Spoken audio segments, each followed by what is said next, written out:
Le 3 novembre dernier, l'élection présidentielle américaine opposa Donald Trump, président républicain sortant, à Joe Biden, candidat démocrate. Aujourd'hui, Parlementage revient sur le fonctionnement du scrutin des élections présidentielles américaines et sur son histoire. En 1763, avec le traité de Paris, se conclut la guerre de 7 ans qui fige la domination anglaise sur le territoire américain. 10 ans plus tard, le Parlement britannique vote le Tea Act, qui permet à la Compagnie anglaise des Indes orientales de vendre son thé aux colonies de l'Amérique du Nord sans payer de taxes. Les colons se rebellent. Le 16 décembre, les cargaisons de thé sont jetées dans les eaux du port de Boston, c'est la Boston Tea Party. En 1774, malgré les tentatives de Londres de rétablir l'ordre, le Congrès continental des 13 colonies se réunit à Philadelphie et vote le 4 juillet 1776 la déclaration d'indépendance des États-Unis. George Washington en deviendra le premier président en 1789. Dès lors, au sein du même Parlement, les opinions commencent à diverger. Malgré la Constitution qui souhaite voir des citoyens américains s'unir pour diriger la nation sans se diviser en partis politiques, deux grands partis émergent, les républicains démocrates menés par Thomas Jefferson et les fédéralistes par Alexander Hamilton. D'autres partis plus petits ont également une importance politique, bien qu'elle soit très rapidement affaiblie dès le début du XIXe siècle. Le Parti républicain-démocrate se positionne pour un pouvoir fort dans chaque État, garantissant la liberté individuelle et s'oppose à la politique des fédéralistes, qui consiste à accroître le pouvoir de l'État fédéral. Avec la triple présidence républicaine-démocrate de 1801 à 1825, le Parti fédéraliste disparaît. Mais le Parti républicain-démocrate se divise en deux lors du choix du candidat pour les élections de 1824, notamment à cause du sujet de l'esclavagisme. D'un côté, les anti-esclavagistes qui forment le Parti national républicain, qui deviendra le Parti Whig en 1833. De l'autre, les démocrates jacksoniens, qui deviendront les membres du Parti démocrate en 1837. À la fin des années 1850, le Parti démocrate se divise entre pro- et anti-esclavagistes. Le Parti républicain, appelé Grand Old Party, constitué d'anti-esclavagistes, est alors créé. Lors de la présidence de 1860, les démocrates ne parviennent pas à se mettre d'accord et se divisent entre démocrates du Nord, modérés, et démocrates du Sud, esclavagistes, permettant au candidat du jeune Parti républicain, Abraham Lincoln, d'être élu président de la République. Les deux grands partis politiques américains modernes sont nés. Après l'indépendance, alors que l'on vient de s'émanciper du joug du roi d'Angleterre, on a peur que le peuple élise un nouveau tyran. C'est pourquoi le président américain est élu sur le modèle du suffrage universel indirect. Le peuple élit des représentants, théoriquement plus instruits, qui seront capables de choisir correctement le chef de l'État. Aujourd'hui, cependant, ce sont souvent directement les noms des tickets présidentiels qui sont inscrits sur les bulletins lors du vote populaire.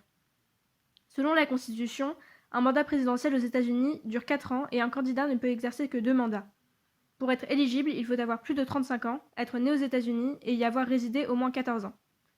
La campagne démarre par la course aux primaires. Les primaires ne sont pas inscrites dans la Constitution, elles ont été introduites à la fin du XIXe siècle pour donner plus de pouvoir aux citoyens face aux partis. Elles ont pris une place centrale dans la vie politique à la fin des années 1960. La présidentielle se joue aujourd'hui entre républicains et démocrates. Au début de l'année de l'élection présidentielle, dans chacun des États sont organisés de manière indépendante par les démocrates et les républicains, soit des primaires, soit un caucus.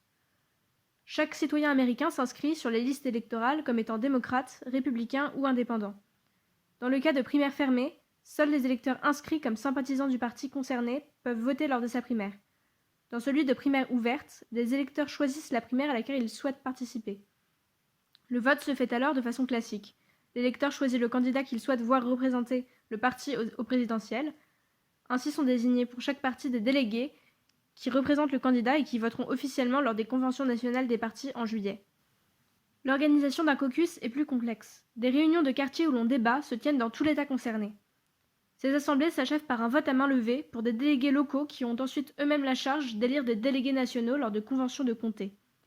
La taille de la délégation de chaque État est décidée par les partis en fonction de la population de l'État et de l'importance du parti localement. Les délégués ainsi désignés, auxquels s'ajoutent des membres importants des partis, se réunissent ensuite pendant l'été, lors des conventions nationales, où sera investi officiellement le ticket vainqueur de chaque parti, c'est-à-dire le binôme de candidats se présentant à la présidence et à la vice-présidence.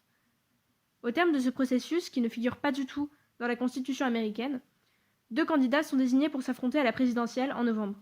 C'est le caucus de l'Iowa qui ouvre traditionnellement les primaires américaines, suivi par le vote du New Hampshire. Ainsi, les désignations s'étalent sur plusieurs mois. Le but est de permettre aux Américains de choisir les candidats. Mais cela induit une inégalité.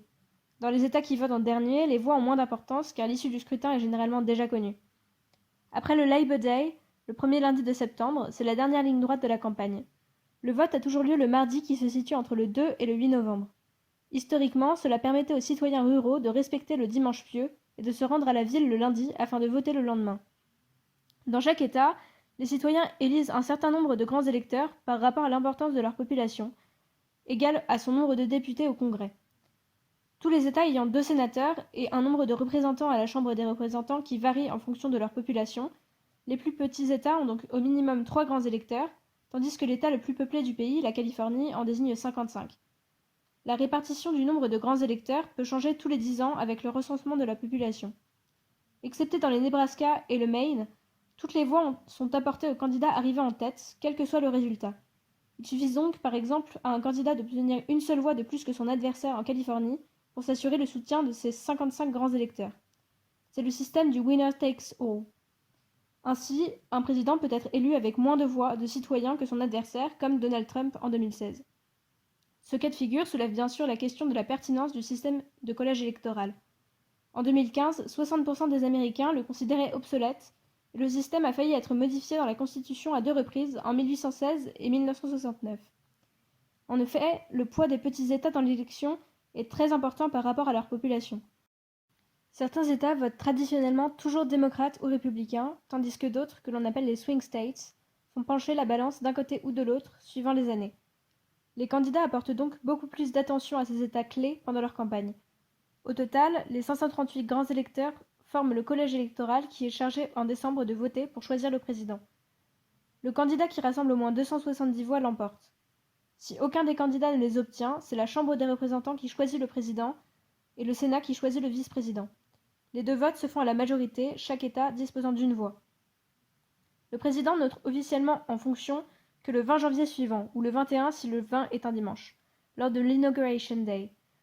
Le nouveau président des États-Unis prononce alors son discours d'investiture devant le Capitole, le siège du Congrès, traditionnellement après avoir prêté serment sur la Bible.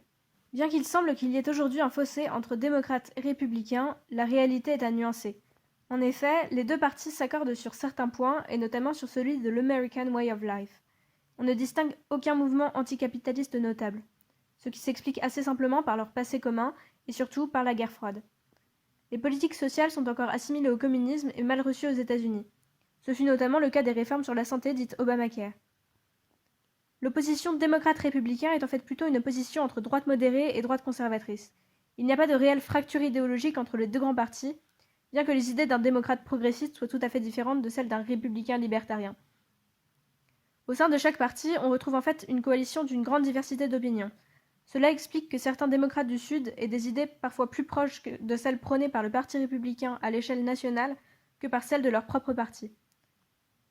Bien que tous ces courants pourraient former d'autres partis, ils seraient extrêmement minoritaires à l'échelle nationale. Le mode de scrutin les oblige ainsi à se regrouper, quitte à sacrifier certains points de leur idéologie, pour avoir une chance d'être élus. En effet, bien que les candidats à la présidentielle américaine bénéficient d'aides publiques et privées, les dépenses de campagne ne sont pas plafonnées et atteignent des montants colossaux. En 2012, la campagne de Barack Obama a coûté plus d'1 milliard de dollars.